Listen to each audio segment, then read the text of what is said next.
அடுத்தப்புறமா என்னன்னு பார்க்கலாம். இப்போ பார்த்தீங்கன்னா, அம்மாச்சிய கூட்டிட்டு போணும் அப்படின்னு சொல்லிட்டு ராஜாங்கம் குடும்பத்தில இருக்க எல்லாருமே வந்து பார்த்தீங்கன்னா வராங்க. ஆல்ரெடி நீங்க பார்த்துருப்பீங்க. ஸோ அப்போ பார்த்தீங்கன்னா, நம்ம சேது வந்து வடை வந்து கருகி போச்சு அப்படின்னு சொல்லி வடை சுட்டுட்டு இருப்பாரு. அந்த டைம் கரெக்ட்டா அவங்கலாம் வந்ததும், சேதுக்கு வந்து பார்த்தீங்கன்னா, என்ன பண்ணுறதுன்னே தெரியல. அப்படியே முழிக்கிறாரு. அதுக்கப்புறம் சொல்றாரு, இந்த மாரி நான் குழந்தைய தூங்க வச்சுட்டு இருக்கும்போது வடை வந்து கருகுச்சு. அதான் பார்க்க வந்தேன் அப்படின்ற மாரி சொல்லிட்டுருக்காரு. இருந்தாலும் பார்த்தீங்கன்னா, இதெல்லாம் பார்த்து ஈஸ்வரி ரொம்பவே கடுப்பாகுற மாரி காமிச்சிருப்பாங்க. ஏன்னு பார்த்தீங்கன்னா, ஆல்ரெடி வந்து நம்ப ஐஸ்வர்யாவுக்கு தான் கனவு வந்திருக்கு இல்லையா? அதெல்லாம் வந்து யோசிச்சு பார்க்குறாங்க. ஏன்னா, நேத்து எபிசோட்லயே வந்து நம்ம எல்லாரும் பார்க்கும்போது, சரி கூடிய சீக்கிரம் ஐஸ்வர்யா மாட்டிப்பாங்க அப்படின்ற மாரி எல்லாருமே நெனச்சிட்டு இருந்தோம். ஆனா, அது ஒரு கனவாவே வந்து இன்னைக்கு எபிசோட்ல வந்து கொண்டு வந்திருப்பாங்க. எப்படின்னு பார்த்தீங்கன்னா, இவங்கெல்லாம் பேசிட்டு இருந்தது வந்து ஐஸ்வர்யா குரலு தான் அப்படின்னு சொல்லி கண்டுபிடிச்ச விதமும், ஐஸ்வர்யா வந்து கனவு காண்ற மாரி அப்படியே சப்புன்னு முடிச்சுட்டாங்க. ஸோ அவங்க கனவு காண்டு ரொம்பவே பயப்படுறாங்க. என்ன நடந்துச்சு அப்படின்னு பார்த்தீங்கன்னா, சேது வந்து தூங்கிட்டு இருக்கும்போது பார்த்தீங்கன்னா, குழந்தை அழுவுற சவுண்டு கேட்குது. அப்போ வந்து தமிழ் ரூம்குள்ளே போகிறாங்க. அங்கே தமிழ் வந்து படிச்சுட்டு இருக்காங்க. சரி நீ படி, நான் குழந்தைய பார்த்துக்கிறேன்னு சொல்லிட்டு, குழந்தைய வந்து சேது பார்த்துக்கிறாரு. தமிழ் வந்து படிச்சுட்டு இருக்காங்க. அப்போ 2 பேரும் கொஞ்சம் பேசிக்கிறாங்க. இந்த மாரி இந்நேரம் தூங்கலையா அப்படின்னு சொல்லி பேசிட்டு இருக்காங்க. பேசிக்கிட்டே அப்படியே சேது வந்து அங்கேயே தூங்கிடுறாரு. தமிழும் பேசிக்கிட்டே தூங்கிடுறாங்க. மறுநாள் பார்த்தீங்கன்னா, நம்ம அம்மாச்சி, நம்ம தமிழோட அம்மா எல்லாரும் வந்து இவங்கலாம் ஒரே குடும்பமாக இருக்கிறத பார்த்து ரொம்பவே சந்தோஷப்படுறாங்க. இருந்தாலும் இதுக்கெல்லாம் கொடுத்து வைக்கலையே அப்படின்னு சொல்லி வருத்தமும் பட்டுட்ருக்காங்க. அதுக்கப்புறம் காலேஜுக்கு டைம் ஆகுதுன்னு சொல்லி தமிழை வந்து எழுப்பி விட்றாங்க. அந்த மாதிரியான ஒரு சீன்ஸை காமிச்சிருந்தாங்க. அப்புறம் சேதுவும் தமிழும் பார்த்தீங்கன்னா, காலேஜுக்கு போகிற மாதிரி காமிச்சிருந்தாங்க. இதெல்லாம் இவங்க வந்து நல்லா பேசி பழகுறாங்கன்னு சொல்லி அந்த பக்கம் பார்த்தீங்கன்னா, ஐஸ்வர்யா வந்து ஒரு டென்ஷனாகவே இருக்காங்க. என்ன பண்ணுறது, நம்ம மாமா வந்து பேசி உண்மையை கண்டுபிடிச்சிடுவாரோ அப்படின்ற மாதிரி ஐஸ்வர்யா ஒரு பக்கம் வந்து டென்ஷனாக இருக்காங்க. இந்த பக்கம் வந்து காலேஜில் வந்து மெடிக்கல் பற்றி வந்து பார்த்திங்கன்னா கேம்ப் மாதிரி நடத்துகிறாங்க. அதாவது ப்ராக்டிக்கல் எக்ஸாம் நடத்துகிறாங்க.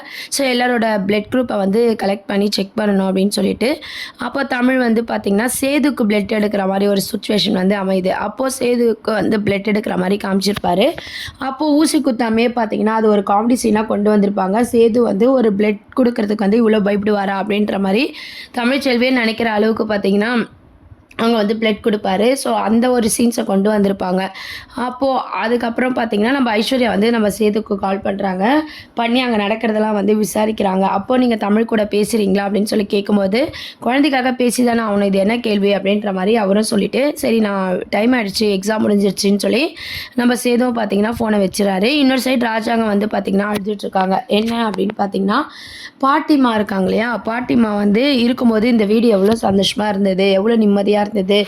ஏதோ கோவத்தில் போனாங்கன்னு நினச்சோம், அப்புறம் வந்துடுவாங்கன்னு பார்த்தா அப்படியே எங்கள் அம்மா அங்கே இருக்கிறது எனக்கு ரொம்பவே கஷ்டமாக இருக்குன்னு சொல்லி ராஜாங்கம் ஃபீல் பண்ணி அழுதுட்டுருக்காரு. அப்போது நம்ம பார்வதி அவங்கெல்லாம் என்ன சொல்கிறாங்க அப்படின்னு பார்த்தீங்கன்னா, இவ்வளோ நீங்கள் ஃபீல் பண்ணுறதுக்கு நம்ம போய் அத்தையை கூட்டிகிட்டு வந்துடலாம் அப்படின்ற மாதிரி பேசிகிட்டு இருக்காங்க. எல்லாருமே மொத்தமாக போனால் கண்டிப்பாக வருவாங்க அப்படின்னு பேசிகிட்டு இருக்கும்போது, ஈஸ்வரி எல்லாருமே வந்து பார்த்திங்கன்னா, திருப்பியும் பாட்டி வருதா அப்படின்ற மாதிரி கடுப்பாக பார்க்குறாங்க. அப்போ தாமரையோட அம்மாலாம் பார்த்திங்கன்னா, நம்ம போய் அம்மா கூப்பிட்டு வந்துடலாம், அம்மா இல்லாமல் இங்கே என்னென்னமோ நடக்குது அப்படின்ற மாதிரி பேசிகிட்ருக்காங்க. சரி எல்லாரும் கிளம்புங்க, நம்ம போகலாம் அப்படின்ற மாதிரி ராஜாங்கம் வந்து கிளம்புறாரு. அப்போ பார்த்திங்கன்னா, பாட்டிமா வரமாட்டாங்க, அவங்க ரோஷமானவங்க அப்படின்ற மாதிரி ஈஸ்வரியும் வந்து பில்டப் கொடுத்துட்ருக்காங்க. ஃபைனலாக தான் பார்த்திங்கன்னா, தமிழ் வீட்டுக்கு எல்லாருமே வராங்க. அப்போ தான் நம்ம சேது வந்து வடையோட மாற்ற மாதிரி ஒரு காமெடி சீனை கொண்டு வந்திருப்பாங்க. இருந்தாலும் நம்ம சேது வந்து சமாளிக்கிறாங்க. நம்ம ஐஸ்வர்யாவுக்கு என்ன பயம்னா, கனவுல காட்டுற மாதிரியே இங்கே க்ளோஸாக மாமா பழகிட்டு இருக்காரு, இவர் எங்கேயே விட்டு போனால் இன்னும் வந்து உண்மையெல்லாம் தெரிஞ்சுட்டுமோ அப்படின்னு சொல்லி ஈஸ்வரி நம்ம ஐஸ்வர்யா எல்லாருமே வந்து பயப்பட ஆரம்பிக்கிறாங்க. அந்த மாதிரி வந்து எபிசோட்ஸை கொண்டு வராங்க. அடுத்து அப்படின்னு பார்த்தீங்கன்னா, அடுத்தப்புறமோ அப்படின்னு பார்த்தீங்கன்னா, என்னப்பா திடீர்னு சொல்லாமல் கொள்ளாமல் வந்திருக்கீங்க அப்படின்னு சொல்லி சேது கேட்குறாரு. அப்போ பார்வதி சொல்கிறாங்க, அத்தை இல்லாமல் அந்த வீடு வீடாகவே இல்லை, உனக்கே தெரியும்லப்பா, உங்கள் அம்மா இல்லாமல் உங்கள் அப்பா எவ்வளோ ஃபீல் பண்ணுவாருன்னு சொல்லிட்டு, அத்தை இல்லாமல் அவர் ரொம்ப ஃபீல் பண்ண ஆரம்பிச்சிட்டாரு, சரியாக சாப்பிட மாட்டுறாரு. சரி அதான் அத்தையை சமாதானப்படுத்தி கூப்பிட்டு போகலாம், உன்னையும் குழந்தைய பார்த்துட்டு போகலான்னு வந்தோம் அப்படின்ற மாதிரி பார்வதி சொல்கிறாங்க. ராஜாங்கம் எங்கேப்பா எங்கள் அம்மா கூப்பிடுப்பா அப்படின்ற மாதிரி சொல்லும்போது, இதை கூப்பிட்றப்பான்னு சொல்லிட்டு பாட்டியை வந்து சேது கூப்பிட்றாங்க. பாட்டிமா எல்லாருமே வந்து பார்த்திங்கன்னா வெளியே வந்து இவங்களெல்லாம் பார்த்துட்டு எல்லோரும் உள்ளே கூப்பிட்றாங்க. இருந்தாலும் ராஜாங்கம் வெளியே நின்று பேசிகிட்டு இருக்காரு. அப்போ பார்த்தீங்கன்னா, இவனுக்கு வந்து இன்னும் வந்து அந்த பிடிவாத குணம் போலல அப்படின்ற மாரி பாட்டிமா யோசிக்கிறாங்க. மனசுக்குள்ள ராஜாங்கத்த பார்த்து சந்தோஷப்பட்டாலும், வெளிய வந்து பாட்டிமா வெறுப்பாவே பேசிட்டு இருக்காங்க. "வாங்கம்மா வீட்டுக்கு போலாம். நீங்க இல்லன்னா வீடாவே இல்ல. நீங்க ஏதோ கோவத்துல வந்திருக்கீங்க. கொஞ்சம் நாள்ல மாறிடுவீங்கன்னு பார்த்தா, அப்படியே இங்கேயே தங்கிர்றீங்களே. உங்க வீடு அதுதானே. வாங்க நம்ம வீட்டுக்கு போலாம்." அப்படின்னு சொல்லி ராஜாங்கம் கூப்பிடுறாங்க. தாமரையோட அம்மா எல்லாருமே பார்த்தீங்கன்னா கூப்பிட்டுட்டு இருக்காங்க. அதுக்கு பாட்டிமா என்ன சொல்றாங்கன்னா, "எனக்கு பிடிக்காத இடத்துல நான் இருக்க மாட்டேன். இதுதான் என் வீடு. எப்போ என் பேத்தியை அறுத்து விட்டு வேற ஒருத்தியை கல்யாணம் பண்ணி வச்சிங்களோ அப்போவே நான் இந்த முடிவுக்கு வந்துட்டேன் அப்படின்ற மாதிரி சொல்கிறாங்க. அதுக்கு ராஜாங்கம் என்ன சொல்கிறாருன்னா, அந்த கல்யாணம் சேது விருப்பப்படி நடந்துச்சு, அதுக்கும் எனக்கு எந்த சம்மந்தமும் கிடையாது. நீங்கள் வந்து அதுக்காக கோவப்படாதீங்க. நம்ம தப்பே செஞ்சுருந்தாலும் உங்கள் பிள்ளைய மன்னிச்சு எங்கள் வீட்டுக்கு வாங்க அப்படின்னு சொல்லி ராஜாங்கம் சமாதானப்படுத்துகிறாரு.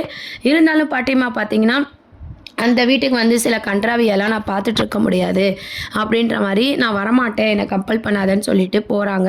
இதெல்லாம் கேட்டு ராஜாங்கம் ரொம்பவே ஃபீல் பண்ணிகிட்ருக்காரு. உடனே வந்து தமிழோட அம்மா அப்பா வந்து சொல்கிறாங்க, நாங்கள் சீக்கிரமாகவே அவங்கள சமாதானம் பண்ணி அனுப்பி வைக்கிறோம் அப்படின்ற மாதிரி பேசிகிட்டு இருக்காங்க. ஈஸ்வரி வந்து பார்த்திங்கன்னா அவங்கள சண்டை போடுறாங்க. அவங்க தான் கோச்சிட்டு வந்துட்டாங்கன்னா, அப்படியே பெரிய குடும்பத்தால் வந்துட்டாங்க, நம்ம ஆட்டையை போடலான்னு சொல்லி அப்படியே அவங்கள வச்சுன்னு இருக்கீங்களா அப்படின்னு சொல்லி ரொம்ப தப்பாக பேசிகிட்டு இருக்காங்க. அப்போ தமிழுக்கு கோவம் வருது. வார்த்தையை அளந்து பேசுங்க, மரியாதை கொடுத்து மரியாதை வாங்குங்க அப்படின்னு சொல்லி தமிழ்லாம் பேசிட்டு இருக்காங்க. உடனே ராஜாங்கம் ஈஸ்வரியை வந்து சொல்கிறாங்க, வந்த இடத்துல நீ வாயை வச்சுட்டு சும்மா இருக்க மாட்டியா அப்படின்னு சொல்லிட்டு. அதுக்கப்புறம் பாட்டியம்மா வரலன்னு சொன்னதும் நம்ம ராஜாங்கம் ரொம்பவே ஃபீல் பண்ணுறாரு.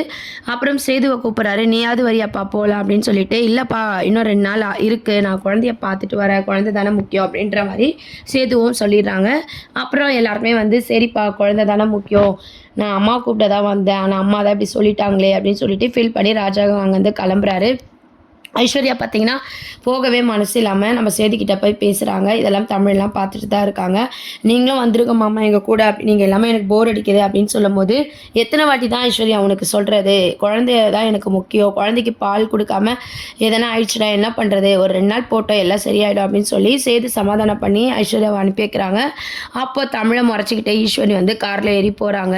இது எல்லாத்துக்குமே காரணம் நீங்கள் தான் எனக்கு தெரியும் அப்படின்ற மாதிரி தனம் எல்லாருமே பார்த்தீங்கன்னா ஈஸ்வரியா மனசில் நினச்சிக்கிட்டு இது பின்னாடி என்ன இருக்குன்னு முதல்ல நான் கண்டுபிடிக்கிறேன் அப்படின்ற மாதிரி யோசிக்கிறாங்க.